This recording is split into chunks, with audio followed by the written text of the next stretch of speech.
শেরপুর পৌরসভার ডাম্পিং স্টেশনে প্রতিদিন যে বর্জ্য জমা হয় তার প্রায় ৯০% পলিথিন ও প্লাস্টিক। অপচনশীল এসব বর্জ্য নিয়ে যখন দুশ্চিন্তায় পৌর কর্তৃপক্ষ, তখনই সামনে আসে এক তরুণ উদ্যোক্তার উদ্যোগ।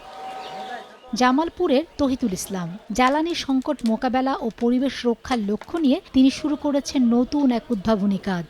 পলিথিন ও প্লাস্টিক থেকে জ্বালানি তেল উৎপাদন। পৌর প্রশাসনের অনুমতিতে বিশেষ মেশিন ব্যবহার করে তিনি প্রতিদিন পলিথিন পুড়িয়ে তৈরি করছেন ফার্নেস অয়েল। মাত্র ৪০০ কেজি পলিথিন থেকে উৎপাদন হচ্ছে প্রায় ১৭০ লিটার জ্বালানি তেল। তার দাবি, প্রয়োজনীয় রিফাইনারি ও প্রযুক্তিগত সহায়তা পেলে এটি বাণিজ্যিকভাবে বড় পরিসরে উৎপাদন সম্ভব। ময়লা পলিথিন সংগ্রহ করে আমরা ওটা মেশিনে ঢোকাই। মেশিনে ঢোকানোর পরে আমরা তাপ দেই। তাপ দেওয়ার পরে আমাদের এক সাইডে গ্যাস, আরেক সাইডে তেল বাড়ায়। গ্যাস হয় তারপর তেল হয়। আমরা কমরা করেও খাই।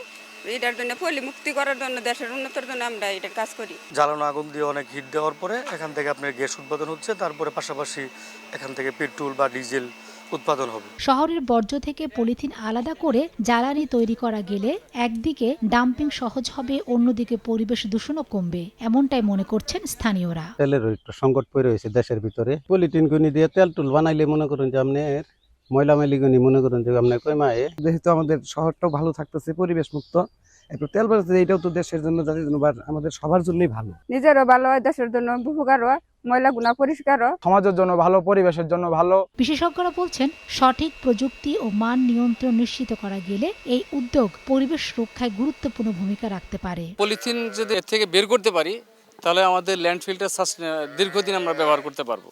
সেই সাথে পলিথিনের মাধ্যমে যে পরিবেশের বিপর্যয়, এই বিপর্যয়কে আমরা ঠেকাইতে পারবো। পৌর প্রশাসনের মতে এই উদ্যোগ সফলভাবে বাস্তবায়ন করা গেলে ডাম্পিং স্টেশনের আয়ু বাড়বে এবং পরিবেশ সুরক্ষাও নিশ্চিত হবে।